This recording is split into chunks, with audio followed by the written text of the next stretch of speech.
शोभा, हम तुम्हारे पापा को बहुत अच्छी शादी बताए हैं और फिर वो कर क्यों नहीं रहे हैं? और रिश्तेदारी में शादी हो जाएगी तो बुरा क्या है? तुम्हारी शादी इस खानदान में हुई है कि नहीं? कितनी अच्छी शादी है, कितने सुख से हो तुम। किसी चीज की कमी है तुमको यहाँ पर? किसी चीज की कमी नहीं है। क्या नहीं है इस घर में? और तुम्हारी किसी बहनों की शादी इतने अच्छे घर में हुई है? किसी की नहीं हुई है। सब दो कौड़ी की शादी हुई है। अब हमसे कहलवाओ मत। लेकिन तुम हो अपने पति की इज्जत नहीं करती हो। और तुमको मालूम है पति परमेश्वर होते हैं, देवता होते हैं, लेकिन तुम पता नहीं किस इसमें रहती हो। बिल्कुल ठीक कह रहे हैं आप। पूरे 16 आने सच कह रहे हैं। आपकी बात में दम तो है। तो भी मेरी किस्मत बहुत अच्छी है, बहुत अच्छी मेरी किस्मत है। देखिए हम खाली बैठे हैं, कोई काम नहीं है हमारे पास। और मेरी बहनें दिन भर काम करती होंगी, लेकिन मेरी किस्मत अच्छी है। बैठे हैं खाली, कोई काम नहीं है। सुबह नाश्ता बना लिए, पूरे घर में झाड़ू पोछा लगा दिए, खाना बना दिए और कपड़े भी धो दिए हैं आपका। अब बच्चों को भी तैयार करके स्कूल भेज दिए हैं। फिर भी मेरे पास देखिए कोई काम नहीं है। कितना खाली समय बचा हुआ है, बैठे हैं टाइम पास कर रहे हैं। अब मोबाइल चलाएंगे बैठ करके। देखिए कितनी अच्छी किस्मत है मेरी, खाली बैठे हैं हम और बैठ के मोबाइल चलाएंगे। और कितनी औरतों की किस्मत तो फूटी है, मोबाइल भी देखने को नहीं मिलता होगा। हमको तो मोबाइल देखने को मिल रहा है, मोबाइल चलाने जा रहे हैं। वही तो समझा रहे हैं हम। तुमको बात बहुत देर में समझ में आती है, इसीलिए तो कह रहे हैं। तो अपनी बहन का रिश्ता करवा क्यों नहीं देती? नहीं नहीं पति परमेश्वर जी, अब हम सबकी किस्मत को इतने बुलंद नहीं होने देंगे। साफ साफ सुन लीजिए, सबकी किस्मत मेरे जैसी नहीं हो सकती। किस्मत सिर्फ मेरी ही अच्छी बस होनी चाहिए। अब हम ऐसी शादी किसी की नहीं करवाएंगे। इतने अच्छे घर में हम किसी को नहीं भेजेंगे, बिल्कुल भी नहीं भेजेंगे। इतना सुख हम किसी को लेने ही नहीं देंगे। मेरा भाग्य अच्छा है, हम इस घर में आए हैं। मेरी शादी आपसे हुई है तो भाग्य तो मेरा अच्छा हुआ है ना। यही बात तो हम भी कह रहे हैं तुमसे कि तुम्हारा भाग्य बहुत अच्छा है, इतने अच्छे घर में आई हो। हमारे पापा इतना हमसे कहे थे, इसीलिए हम उनको शादी बताए हैं। पापा तुम्हारे कहे थे कि बेटा अपने जैसा ही कोई लड़का बताओ। पति परमेश्वर, कहने और कहने में अंतर होता है। तुम कह जरूर दिए होगे, लेकिन पापा हमारे कभी करेंगे नहीं। क्यों नहीं करेंगे? जब कह दिए हैं तो करेंगे ही। नहीं, अभी तो करेंगे नहीं, क्योंकि पापा हमारे उज्जैन जा रहे हैं ओमकालेश्वर और महाकालेश्वर का दर्शन करने। क्योंकि हमारी शादी के बाद पापा 12 ज्योतिर्लिंग का दर्शन करने के लिए माने हैं और बहुत सारे कर लिए हैं, काशी विश्वनाथ का भी कर लिए हैं। अब पापा दर्शन करेंगे ना, तो हम पापा को रोकेंगे टोकेंगे नहीं। अब पापा को दर्शन करने दो। कितनी अच्छी मेरी किस्मत है, आप देवता जैसे पति मिले हैं, इतना सुंदर घर मिला है। क्या कमी है हमको? मेरे पापा इतने खुश, इतने मगन हो गए हैं, बोले कि अब हम 12 ज्योतिर्लिंग का दर्शन करेंगे, क्योंकि मेरी बेटी बहुत सुखी सी है, बहुत अच्छा घर मिला हुआ है। हम भी पापा से साफ साफ कह दिए कि देखो पापा, अब इतना सुखी जीवन किसी का नहीं होना चाहिए। आप अजीब पति हैं, आप क्यों चाहते हैं कि सबका जीवन मेरे जैसा हो जाए? थोड़ा नीचे रहेंगी तो अच्छा रहेगा ना। हम थोड़ा इतराएंगे, सबको दिखाएंगे कि देखो तुम्हारे पास तो कुछ भी नहीं है, मेरे पास तो सब कुछ है। इसलिए आपसे कह रहे हैं, इतना उतावलापन ठीक नहीं है। लेकिन आप में बहुत बड़ी कमी है, बहुत जल्दी उतावले हो जाते हैं। इतना उतावलापन ठीक नहीं है, इसीलिए किसी की शादी विवाह करवाने के चक्कर में मत पड़िए। हाँ वो बात तो है ही, तुमको अच्छा घर तो मिला हुआ है, कोई काम ही नहीं है तुमको यहाँ पर। कौन सा काम आम है? मम्मी भी तुमसे ज्यादा काम नहीं कहती है। बिल्कुल सही कहे आप, मम्मी जी को तो भूल ही गए। सास हो तो मम्मी जी जैसी। भूल के भी मम्मी जी मेरे किसी भी काम की तारीफ नहीं की है। जानते हैं क्यों?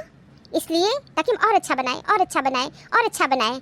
इसीलिए मम्मी जी एक परफेक्ट सास है, मेरी किसी भी काम की तारीफ नहीं करती है। ये सबसे अच्छा गुण है मम्मी का। हमेशा कमी निकालती रहती हैं, हमेशा। अब मेरी मम्मी भी कही है अपनी सास की आज्ञा का पालन करना, तो हम मम्मी जी की किसी बात का बुरा नहीं मानते हैं। आपको पता है मम्मी जी आज तक मेरे किसी भी काम से खुश नहीं हुई, क्योंकि हम बेहतर ही नहीं करते हैं। लेकिन हम बेहतर करने के प्रयास में हमेशा रहते हैं, हमेशा अपनी तरफ से हम बेहतर ही करते हैं और बेहतर हमेशा करते रहेंगे। और कल आपको पता है हम लोग वेब सीरीज देख रहे थे और मेरी सुबह नींद ही नहीं खुल रही थी और दीदी भी देख रही थी। दीदी भी सो गई और हम भी सो गए। मम्मी जी गई और चिल्लाने लगी, बोली इतनी देर तक सोया नहीं जाता है। बल्कि दीदी बोली कि मम्मी सोने दो, क्यों परेशान कर रही हो। उनको कुछ नहीं बोली, मगर हमारे पर मम्मी बहुत चिल्लाई, बोली तुमको इतनी देर तक नहीं सोना चाहिए, एक बहू को इतनी देर तक नहीं सोना चाहिए। मैं भी मम्मी जी को सॉरी बोल दी और बोल दी मम्मी जी मुझसे गलती हो गई और मैं तुरंत उठ गई। लेकिन दीदी सो रही थी और दीदी करीब 12 बजे तक सोती रही। ये होती है परफेक्ट सास। सास हो तो मम्मी की जैसी। मम्मी जी हमको सोने नहीं दी, क्योंकि बहू को नहीं सोना चाहिए। हाँ मम्मी बिल्कुल ठीक की, एक बहू को इतनी देर तक नहीं सोना चाहिए। कुछ ठीक कह रहे हैं, एक बेटी को जरूर सोना चाहिए क्योंकि वो बेटी है, लेकिन एक बहू को इतनी देर तक नहीं सोना चाहिए। बिल्कुल सही, इस घर में ही हम सही चीज सीखे हैं और हम भी अपने जीवन में सोच लिए हैं कि अपने जीवन में हम भी सभी सही काम करेंगे। मेरी शादी एक सही घर में हुई है, एक सही पति से हुई है, एक सही सास है। हम भी गलत थे क्योंकि 100 कमियां हमारे में थी, इसीलिए हम सोचे किसी गलत लड़की की शादी अब इस घर में होने ही नहीं देंगे। कभी कभी तो तुम्हारी बात हमको समझ ही नहीं आती है, कभी कभी तुम्हारे बड़े उच्च विचार हैं। आज इतनी ऊंची ऊंची बातें मेरे घर के बारे में कर रही हो, यकीन नहीं हो रहा है। नहीं पति परमेश्वर जी, हमको अपनी गलती का बहुत एहसास है कि हम बहुत गलत थे, बहुत गलत। सारी अच्छाई तो इस घर में है, सारी अच्छाई आप लोगों में है, सारी अच्छाई मम्मी जी में है, सारी कमियां तो मेरे में थी, सिर्फ मेरे में। इसीलिए हम अपनी कमियों को सुधारने में लगे हुए हैं। इसीलिए ठान लिए कि मेरी शादी इस घर में हो गई है, लेकिन हम अपनी किसी बहनों की शादी और किसी रिश्तेदारों की शादी अपने इस घर में नहीं होने देंगे। हम नहीं चाहते हैं कि मेरी कोई बराबरी करे। जलन होगी, ईर्ष्या होगी। तुम्हें जलन इससे क्यों होगी? नहीं देखिए, अब हम किसी की शादी विवाह के चक्कर में नहीं पड़ेंगे और किसी की शादी इस घर में नहीं होने देंगे। नहीं चाहते कि मेरे जैसा कोई सुखी रहे, सबसे सुखी हम रहना चाहते हैं, तो हमको सुखी से आप रहने दीजिए। बार बार मेरे सुख में बाधा मत डालिए प्लीज। इसलिए आपसे बार बार कहेंगे कि ज्यादा किसी की शादी विवाह के चक्कर मत पड़िए, समझ गए? तुम्हारी बात तो हमको समझ ही नहीं आती कि तुम कहना क्या चाहती हो। सही में हम खनचक्कर टाइप के हो गए हैं, हमको समझ भी नहीं आ रही है। जब इतनी अच्छी शादी है, तुम इतना गुणगान इस घर का कर रही हो, तो फिर शादी क्यों नहीं करवा रही हो? किसी का जीवन और सुखी हो जाने दो, लेकिन तुम उसके सुखी में बाधा क्यों बन रही हो? यही तो बात मुझे मेरे पल्ले नहीं पड़ रही है। बहुत सी बातें आपके पल्ले नहीं पड़ेगी, लेकिन जितना पल्ले पड़ गई है उसी पे चलिए। ठीक है, जो तुम्हारा मन करे करो।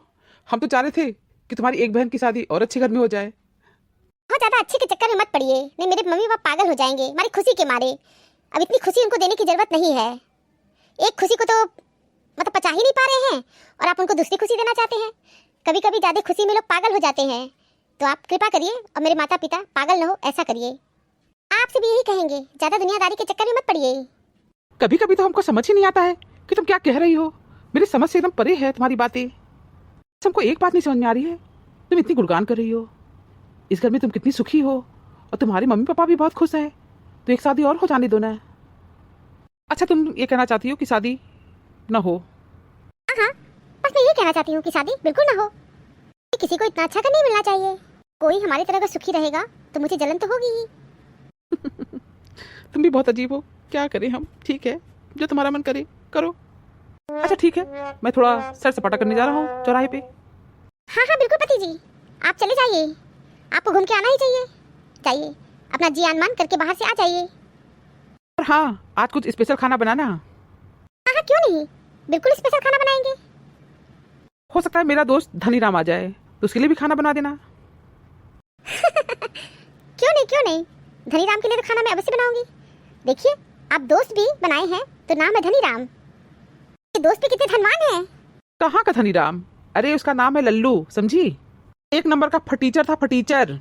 फर्श से अर्श पे हम उठाए हैं, समझ लो मेरा पक्का चेला है। वो चेला चपाटी पालने की आदत है और कितनी अच्छी बात है, सभी फटीचर आपके साथ रहते रहते धनवान बन जाते हैं।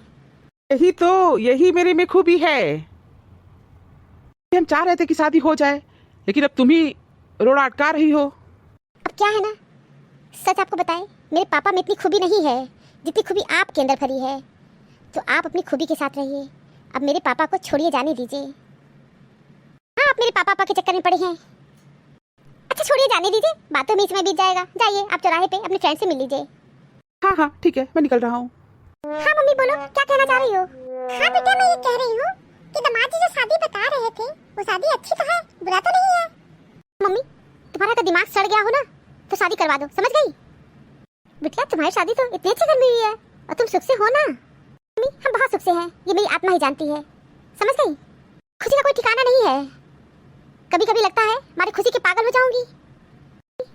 हम एक सुबह से उठते हैं, पूरे दिन काम ही काम रहता है, समझ गई?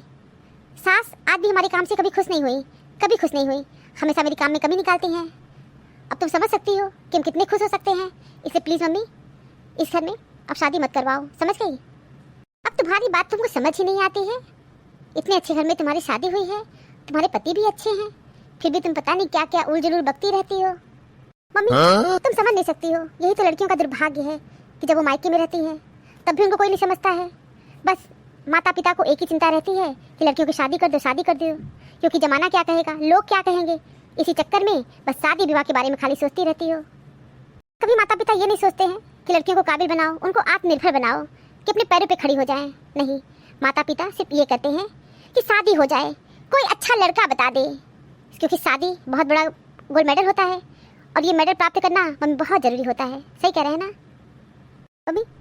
लड़कियों को आत्मनिर्भर बनाना ज़्यादा ज़रूरी है। वो अपने पैरों पे खड़ी हो जाएं और अपनी रोटी खुद कमा के खा सकें।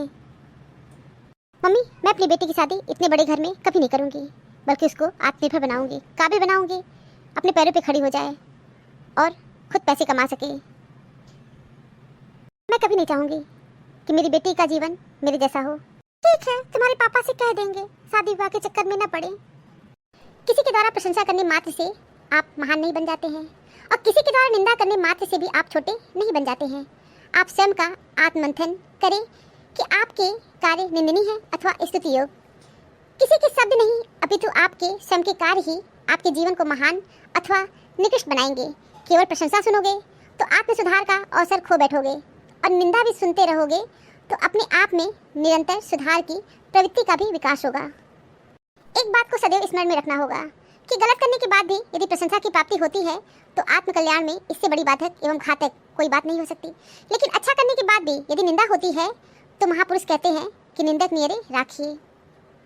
Thank you for watching this video. Video अच्छी लगी हो तो लाइक और शेयर करना ना भूलें। चैनल को सब्सक्राइब नहीं किया है तो फटाफट सब्सक्राइब कीजिए। मिलते हैं अगले वीडियो में एक नई स्टोरी के साथ। तब तक आप लोग अपना बहुत ख्याल रखिए, हमेशा हंसते मुस्कुराते रहिए। आप सभी को बहुत बहुत धन्यवाद, बहुत बहुत धन्यवाद। तो प्लीज़ मेरे चैनल को सब्सक्राइब कीजिए। Thank you.